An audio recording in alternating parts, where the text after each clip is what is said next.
I'm just thinking, I was thinking about something completely random. Go on. When I was 13, I got offered someone's company, All right. and I found the letter the other day, Yeah. and I was just thinking to myself, I wonder if the guy would still give me his business. Is it still going? Yeah. Yeah, so he offered me his company because he wanted to retire. He's in his 80s now. That's where I first, his Saturday job, trying to be a joiner. So what year would that have been? Well, it was when I was 13, it was like 2001, 2000. Good era. Good era. Yeah. Great era. Great era, I think. I always look back and I think to myself, I still think it's 2004. Yeah. I still think Sum 41 are in the charts. Yep. But I've actually realised that now it's not. It's kind of from, the year 2000 seems like yesterday. It was 25 years ago. Yeah. Not to age this podcast, but it's mental, isn't it? Yeah. Well, even the fact that from the year 2000, like 1985, is closer to 2000 than we are to 2000 now. Oh, mate, I didn't. This wasn't the By start 10 of this years. conversation. No. But I wonder if Barry will still give me his business. That's what I'm saying. Well, you can ask. No, so I was genuinely gonna. Yeah. So that was my thing. That's why I was thinking about it. Then I just messaged my wife saying, I'm going to see if Barry still wants to give me his business. She's just put, huh? Back. Like, Do you think it's because you had today's episode on your mind? Should we tell everyone what we're doing? potentially, I was thinking like nostalgia. Yeah. Because we're going to visit the DIY shows, particularly of the 90s and early 2000s. Yeah. So That shaped Core 4. Well, where it all started, yeah. It certainly shaped, I certainly believe it shaped the life of Dan Carey. Oh, 100%. And I mean, a lot of the phrases I use are still, From the early 2000s. yeah, from the early 2000s. So I'm very dated. So, I like to think that's when they done it proper. Well, some of them were done properly. Others. So not so can much. I, before you start with all the questions and all the technical stuff, can I tell you a story? Please do. It's story time with Dan. Do. Welcome everyone, come in closer. Weird. So I was absolutely obsessed with everything from ground faults to changing rooms. Then we got Sky in like the late 90s, and you'd have this Discovery Channel, and the Discovery Channel would do like these whole days of playing back to back, like some of the American shows that I like, Yeah. which some of them go back to the 80s. So before I was even born, before you was born. And I think a lot of what we see in the late 90s and the early 2000s come from them American shows. Yeah. But they always had this air of like flamboyance in them. You didn't really know what he's watching at the time. But I was very much growing up, I was like, I wanted to be Tommy Walsh. Like most people want to be a rock star, yeah? And I wanted to be Tommy Walsh. And then it got to probably about 10 years ago, and I met Tommy Walsh. Patching photo There's here. photograph I've got a evidence, photo yeah. here, Yeah. And I had a really good, what a right down to earth guy. Now, since I've met him about 5 times. Yeah. Right. But this time I met him, it was raining. It was at like a garden show in the centre of Southend. And he was making a pallet bit of furniture, which is now quite big on YouTube and things like that. Right? So, but it was a few years ago. And he was showing people how to do it. And I said, oh, Tommy, I said, hello, I'm Dan here. Oh, right, Dan, what do you do and stuff? And we're having like a chat like you do. So I said to him, I got into construction because of you. So, how did it work out for you, Dan? I said to him, well, not as well as it worked out for you. Yeah. Because I believe I've perceived him to be like better. Like he's like my idol, right? Yeah. And then the last time I actually see him was at a Luke Combs concert. Right. Yeah. And I was in the O2 lounge and he was there. And I had sort of the same conversation that I always have with him. So I've seen him on the train, I've seen him there, but it's funny because I had all these books growing up. I didn't have Game Boys and Xboxes and stuff like that. I had books from ground force, books from changing rooms, and that's what I used to read and enjoy, and it was more like the photos for me. There's something about the reveal, though, isn't there? Like the before and after. Yes, Like, I mean, the Americans do it fantastically. Yeah. I think we're too subtle with it, being British. Yeah, so that's kind of like, I think when we hark back and we look at like 20 odd years ago and we go, yeah, there's changing rooms. That wasn't really a story about how to do your front room up, was it? It was a story about, can we make the person cry? Yeah. Because we've done something outrageous today. It was like, it was trying to get a reaction out of the viewer, wasn't it? Yeah. But I did also love Handy Andy. Well, go on then. What characters? Let's start with changing rooms.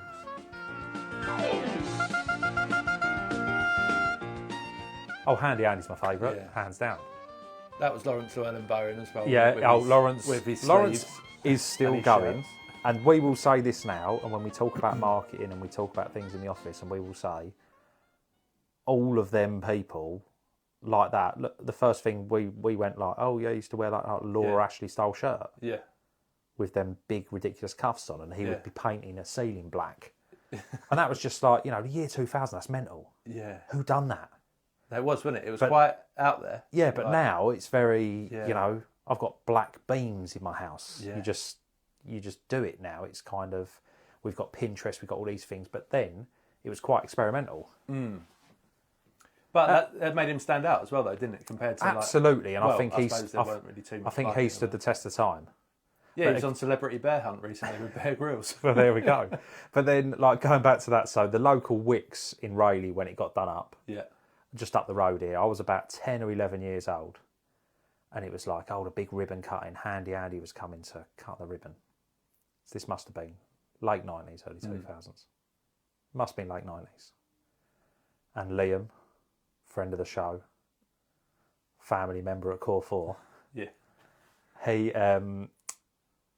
he come and picked me up on his bike and give me a backie all the way up the main road, up the A road. Oh, I remember hearing about this, So he come and took me there and stood me right at the front as Handy Andy was cutting. Now, we didn't have phones and that at the time, but I remember it vividly. And then we got home and I was really chuffed, and then my mum was really angry that Liam took me on the main road on the back of his bike. Yeah, it wasn't even a BMX. I think he made it out of parts of a skip.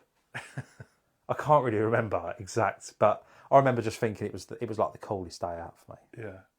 And it's funny because like then you get a few years on, like a couple of years ago when we opened UK Construction Week and we built the Shark boat, and we was meeting people there that almost come from reality. Well, they come from reality TV, but different. So we had old Pink Grip Craig himself. Oh yeah. Oh, Craig Phillips, yeah. So I call him Pink Grip Craig because he used to be the face of Pink Grip. And funny enough, it's one of the inspirations for me when I was starting Core 4. You used to get like Pink Grip would stand out on the shelf because it was a pink tube. Yeah, in every other tube, world of construction, every other tube was every other tube was black and white.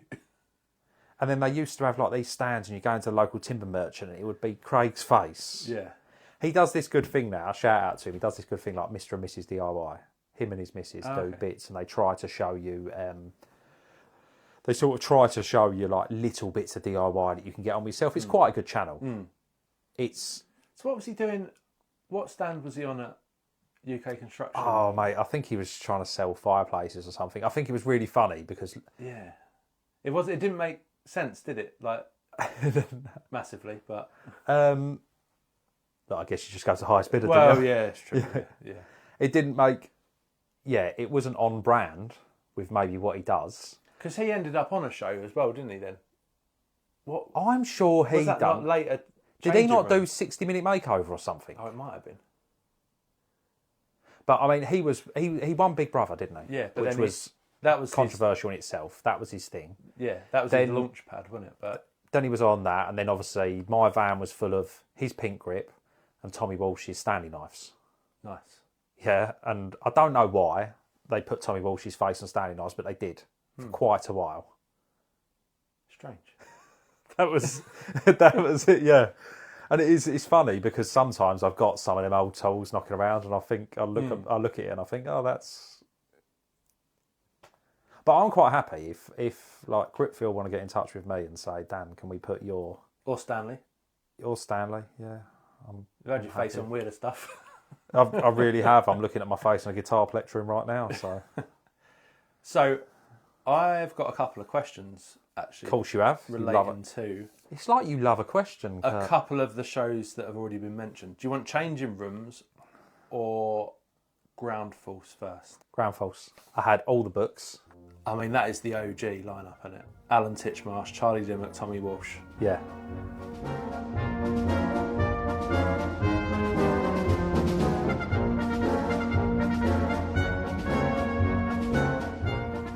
Only run for 8 years. I thought it was on for longer than that. Yeah, it's crazy that. You don't really think about it, but No. I can't really remember why it was axed. Was it controversial? I don't think so. So, I remember this one. Which famous person had their garden transformed by ground force? Nelson Mandela. Yeah. Strong answer. Yeah. 1 out of 1. Yeah, literally, yeah. I've got all the books, mate. Yeah. Special project in South Africa. Yeah, it was in South Africa as well. I remember it. Nice. What was the typical budget for a ground force garden makeover? Oh, This is quite a tough one, I think. saucy. Right, is this including labour or was this just like... Don't know. I mean, it's certainly different to how we'd break our costs down. I want to say 5,000. If you allowed for inflation, it'd probably be more.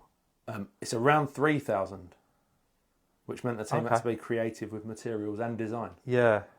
Design. So was I a always big remember. thing, actually, wasn't it, So Alan used to draw like a watercolour Yeah. of how the garden was going to be, and then present it to like the friend. Yeah. And they was always the premise of the show was they were surprising someone with the garden. Yes. Yeah.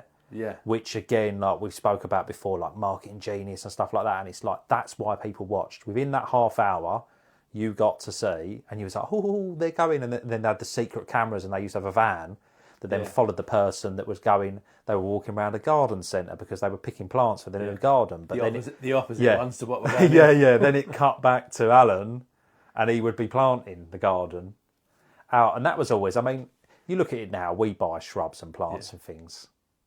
I mean, £3,000 don't go nowhere, does it? No, not at all. And I'm sure even then, it was a struggle. Yeah.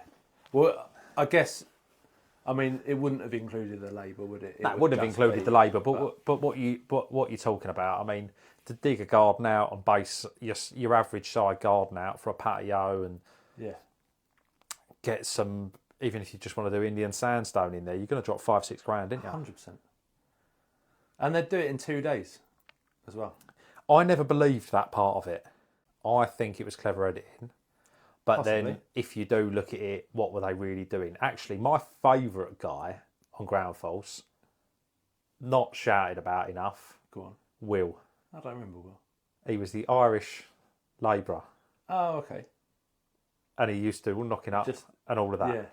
Well, that's sort of like an example of every site in general, isn't it? The one that does the most work. And he never used to say much, but he used to say something in a terrible Irish accent that you couldn't really understand. Yeah.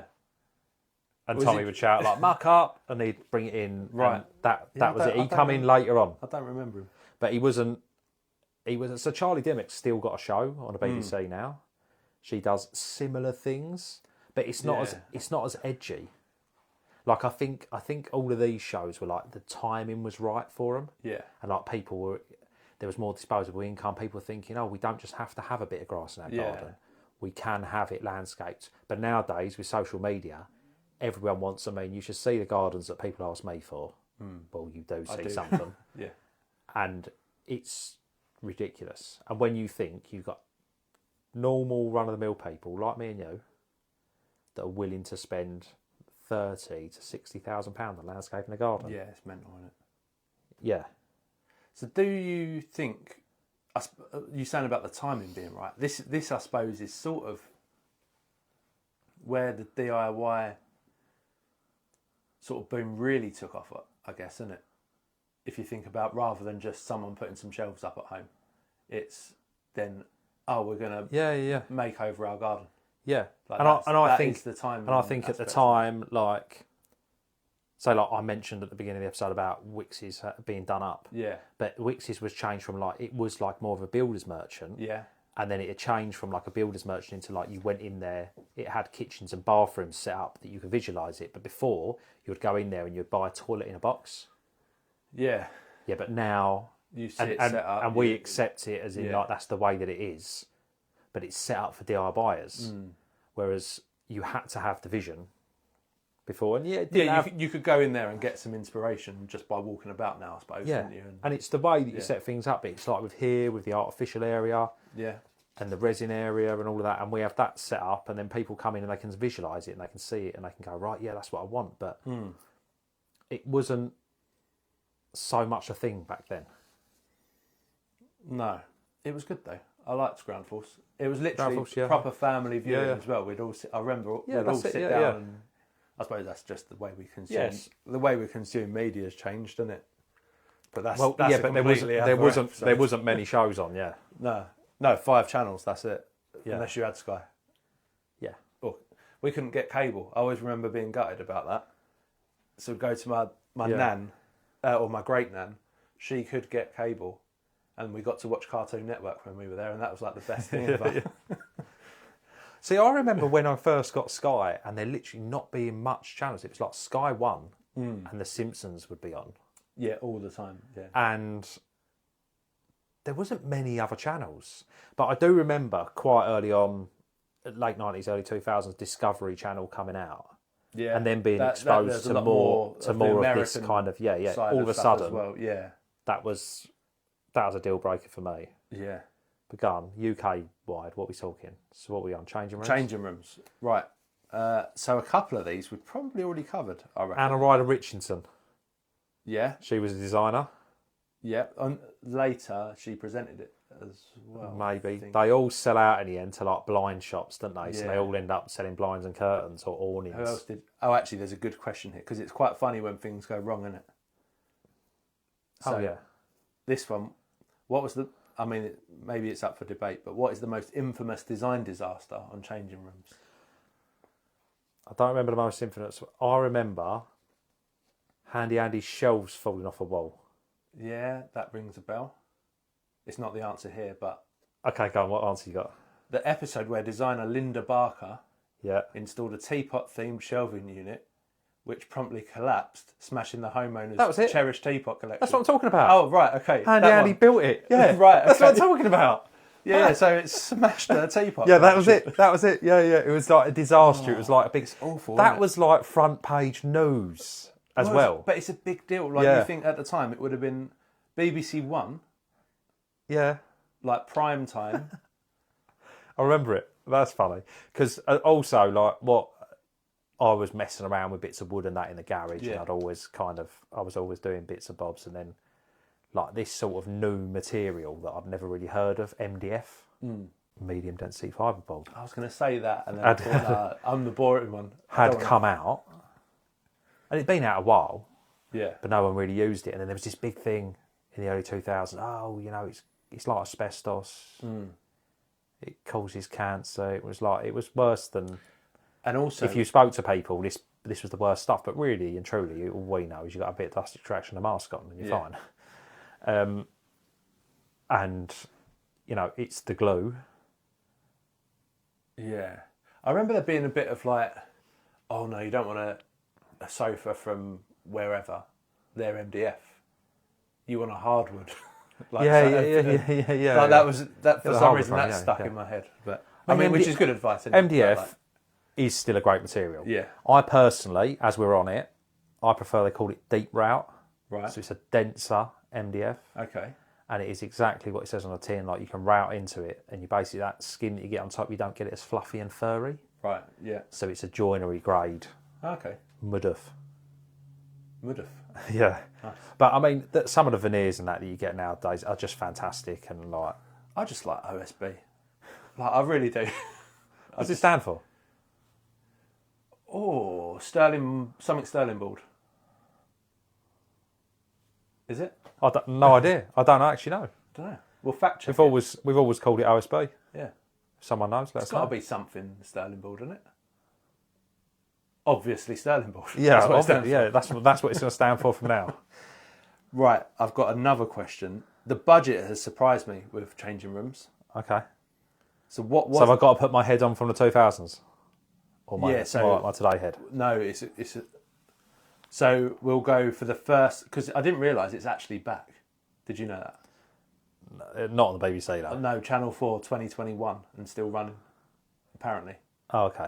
Never seen it. But we're talking about the 96 to 2004 era. Yep. So what was the budget limit given to each team for their room makeover? 6,000? No. Go on. Well lower. 500 quid. How can you do anything for that? Wasn't it And they had to buy the paint and that for Yeah, that. wasn't it where? That's where you got like Lawrence Llewellyn-Bowen like literally taking their curtains down and making cushions and stuff out of Yes. them. And Yeah. bits That like was that. that was the thing. Yeah. £500. Just what you couldn't do anything for like that now, could you? Like you saying about the paint. We bought paint the other day for a small area and it still dropped 100 quid. We can't. Yeah. Right. You've got to stop me estimating anything because Yeah. my radar's well out. Your 90s radar. I'm normally. You're normally very good at guessing Yeah, prices I as well. normally know the cost of things. It's but quite clearly, a nice. It's quite a Clearly, nice when I was thing for 8 me. years old, I didn't know the cost of things. Right, DIY SOS. Good show. Started out, great show.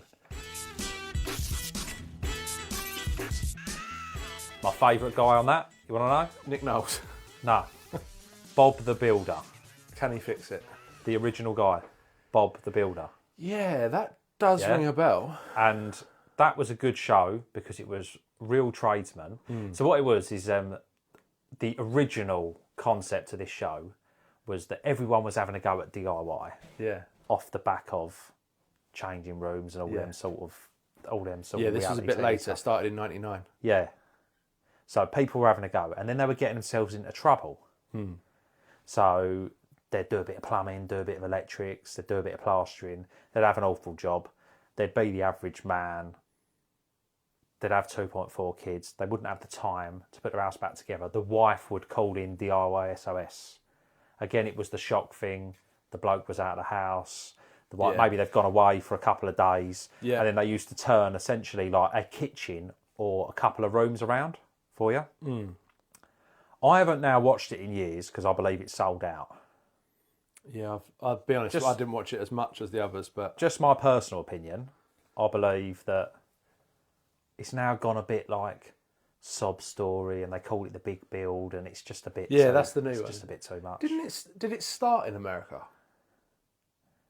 No. No. Not that one. Maybe the concept did, I don't Because know. I'm sure I remember seeing an American version, and they had is it Band of Builders as well, where you've got the builders that just Yeah. it's just volunteer Yeah. work basically. I mean, years ago, we got approached by them to help them out on a job in Basildon, and we said we'd do it, and then they wanted you to jump through sort of the most random hoops,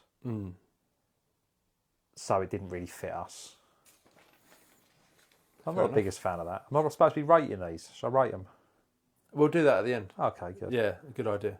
So, what colour is the iconic DIY SOS van? I wouldn't have had a clue. Blue. No, purple. Okay. Because apparently it makes it instantly recognisable. Yeah. We've Well, just busted that myth. I went blue. To return to an old episode.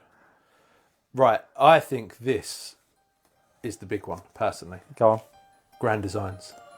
Oh, changed my life.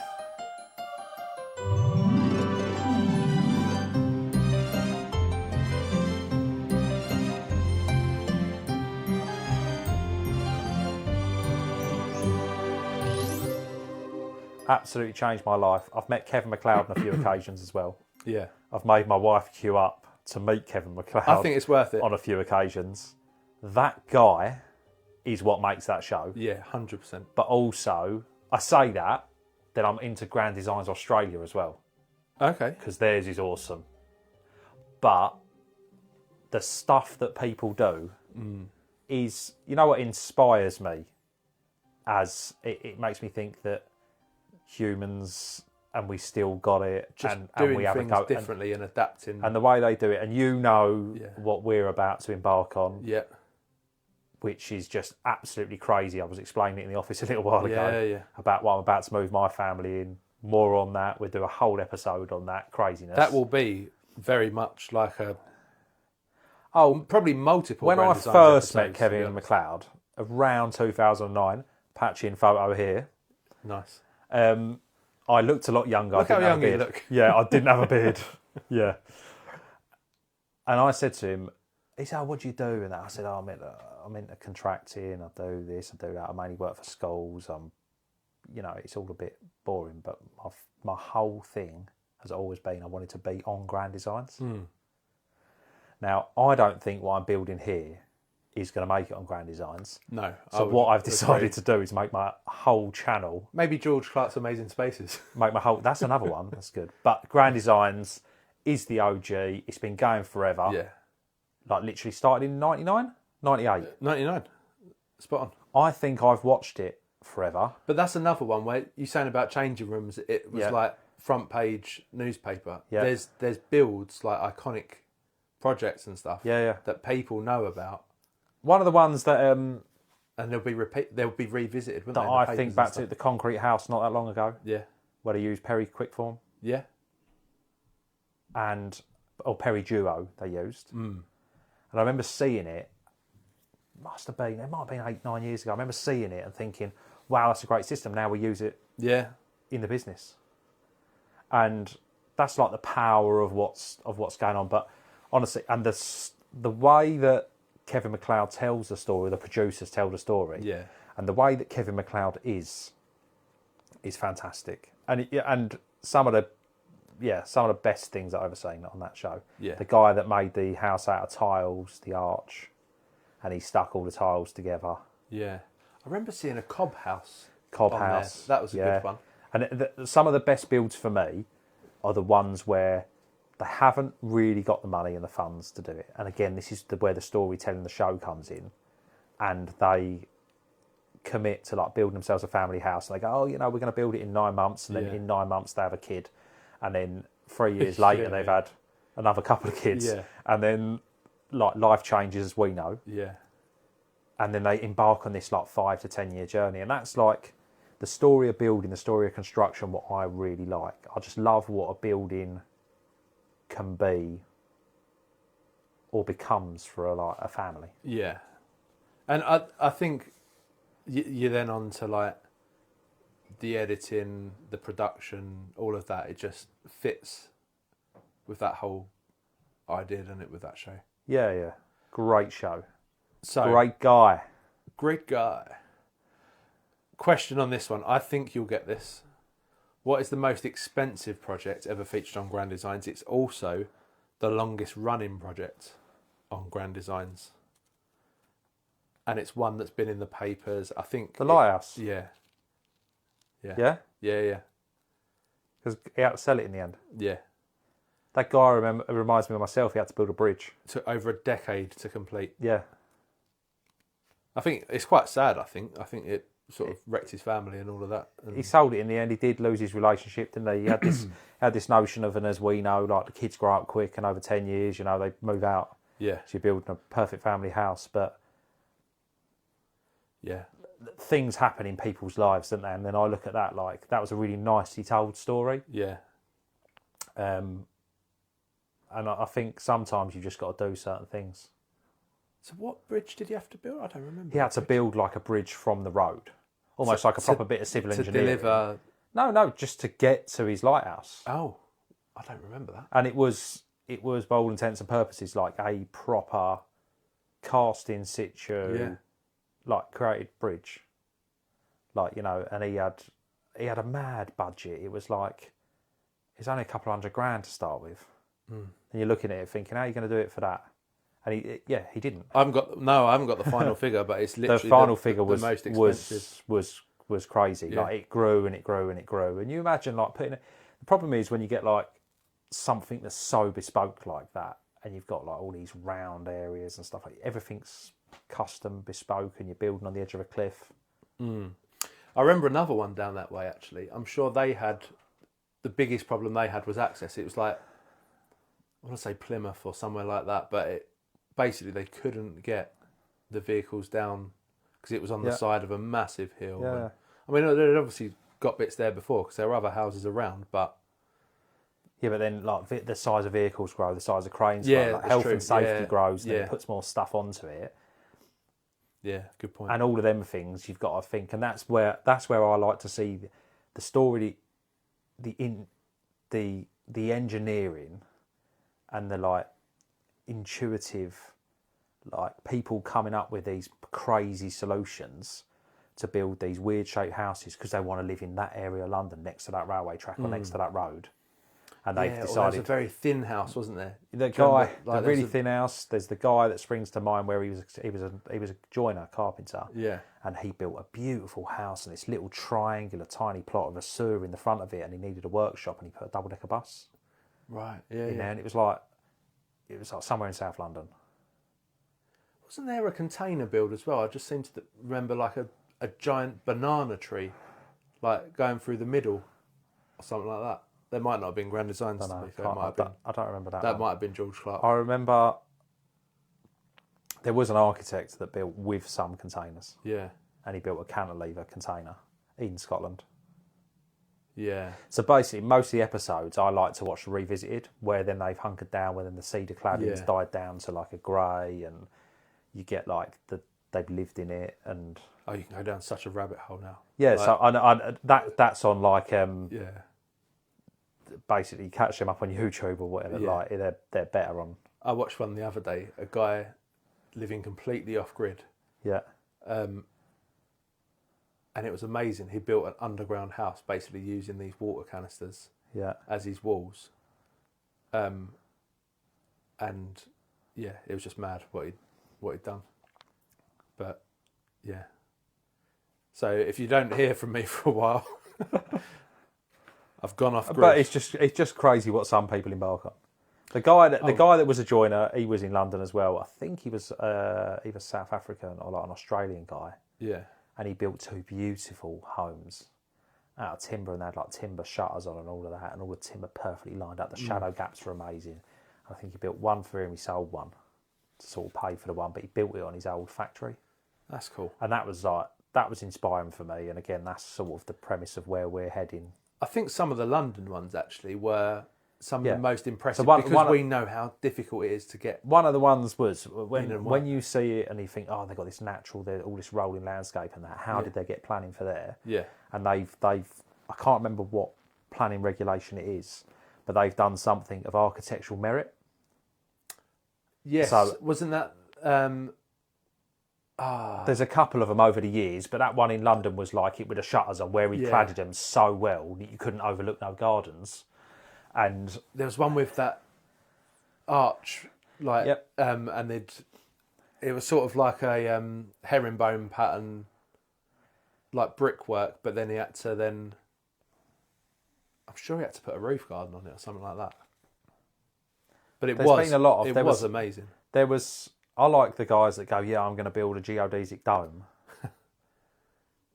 because they're like an engineer. Yeah. Yeah, I think And this guy had an engineer. How overcomplicated is that? Yeah. But they do it, and it's amazing. Yeah. Yeah, needlessly complicated, but...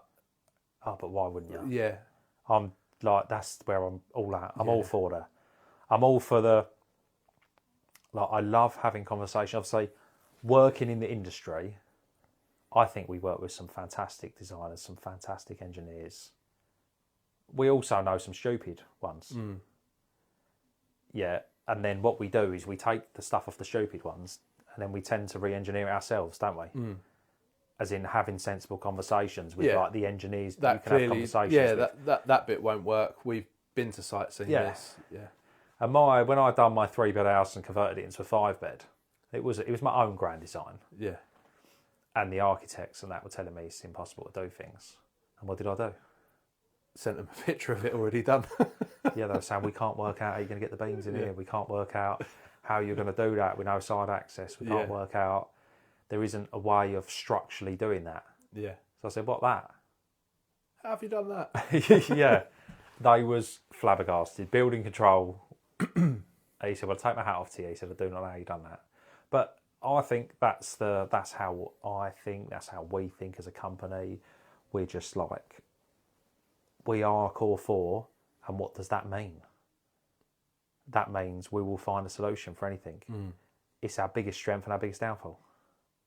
Yeah, I think that's fair. There's one, sorry, it's just popped into my head on Grand Designs. Yeah. Only because I remember looking at Woodlands after, where there was a guy managed to get planning permission for a small property in a woodland, which is like notoriously on the basis that he was making coal. Yeah. So had to have a fire or furnace going the whole time. Yeah. So I had to attend it. And he got planning. It was a very small. I don't remember that one. Yeah, that was. You going early? Might be quite early, yeah. Because then I remember after that looking. Then I think what hasn't worked with Grand Designs over the years when they try and do like a version of a big build, right? Where they try building a street where everyone got to build their own house. I don't remember that. And for me, it was like, this just isn't Grand Design. No, it's sort of relatively long form. I know for the time it's taken, it's not, but like you just want that one. That one person. It's their story. You want that story within that hour. Yeah. You want to see them, and then you want to get to the end of the hour, and they've either made it or they haven't. Yeah. And the best ones are when they make it, when you don't think they're going to make it, because halfway through they do dramatic things. Like, there's water coming in their basement, and or it's all falling, or there's a planning reg issue, or they've subbed out to like some sort of strange Bosnian builder, and he's gone missing with all the money, which happens. It's construction. We know it's construction. It happens every day. Yeah, but it's weird to see it on a telly. It's produced you say it incredibly happens well. every day. I'm yet in my time here yet to meet a Bosnian builder actually, but look, I don't know why. Is Bosnia still around? Yeah, it didn't get taken out. Okay. Oh, they've teamed up with Herzegovina. It's Bosnia and Herzegovina now, or Herzegovina. Right, there we go. That's what I mean. So there we go. Okay. And I'm sure their builders are excellent. One final one sort of fits in, sort of doesn't. Homes Under the Hammer.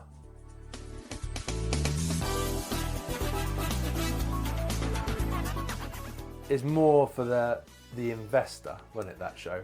That right. I've got a thing about that. This is just my opinion. Go right. On. Hate the show. Yeah. Because I think it's made everyone lured into full sense of security that instead of a pension, you buy a property. Yeah. Because property is a great investment, and buy to let's a great investment, and da-di-da-di-da, and HMOs, and they're rubbish. They're absolute rubbish businesses. Why would you want all that liability of having all that problem wrapped around you? No. I think it also. Oh look, it's worked for some people. Don't get me wrong. Oh yeah, 100%.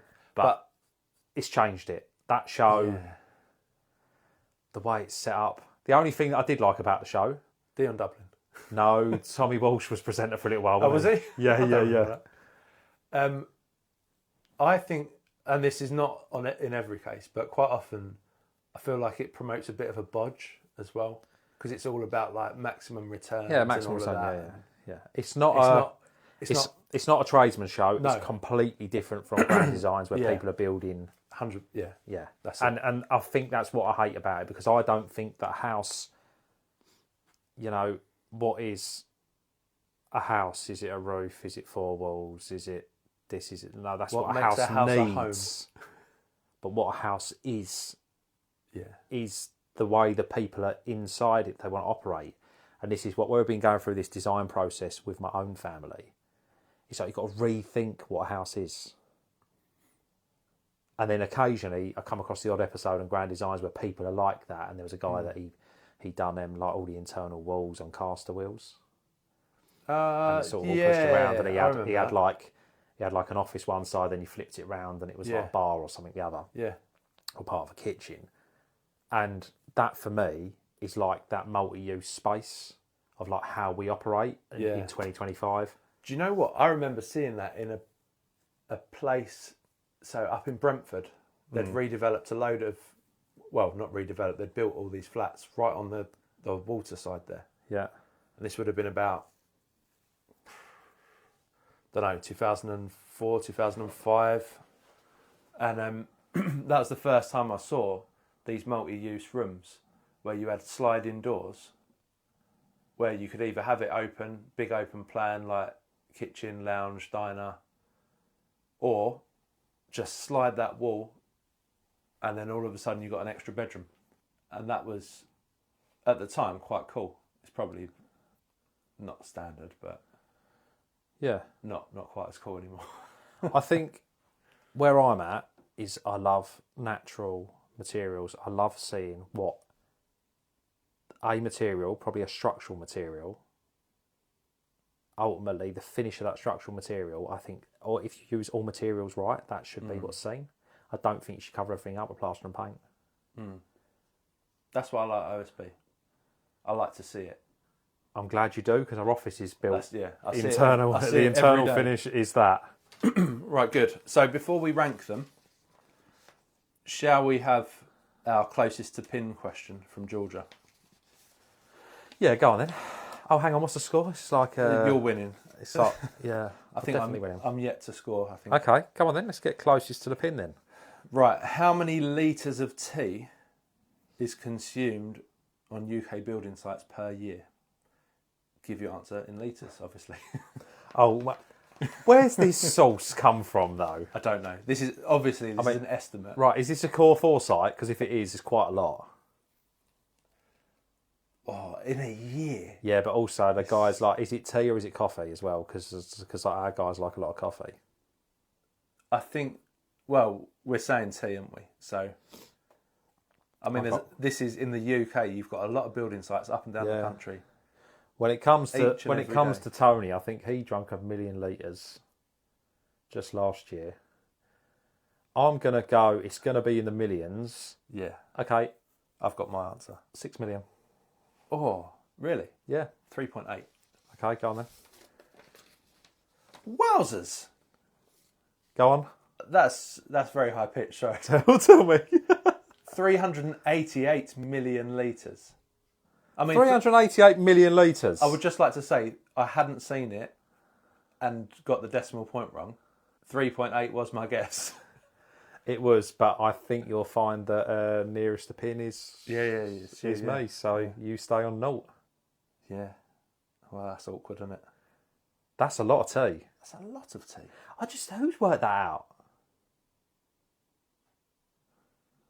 So they're doing over 100 million litres of tea every day.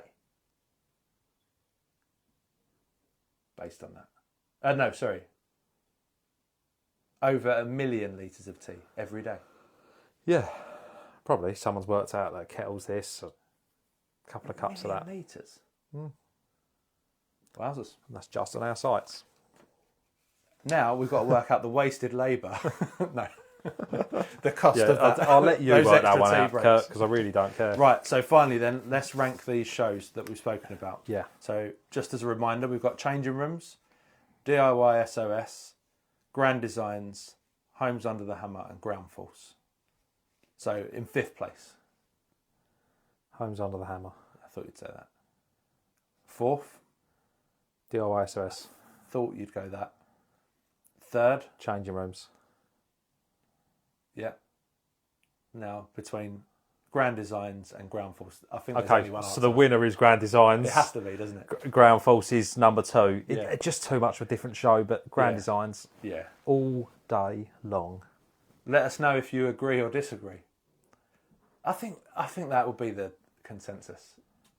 No, don't disagree with me. Just let me know that I'm right.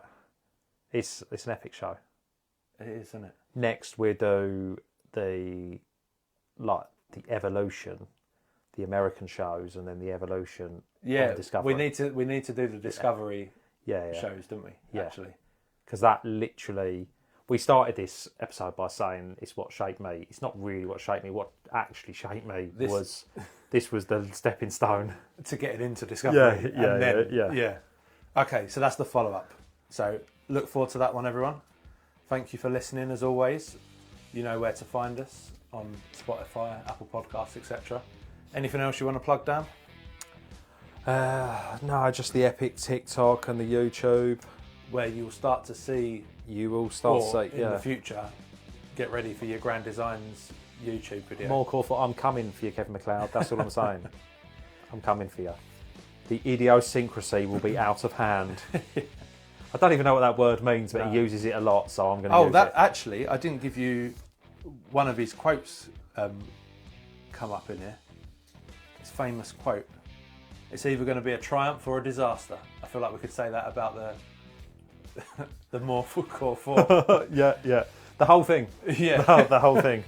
But we're still here. Yeah. Thanks for listening, everyone. You've been listening to Hard Hat Chat. We'll see you soon.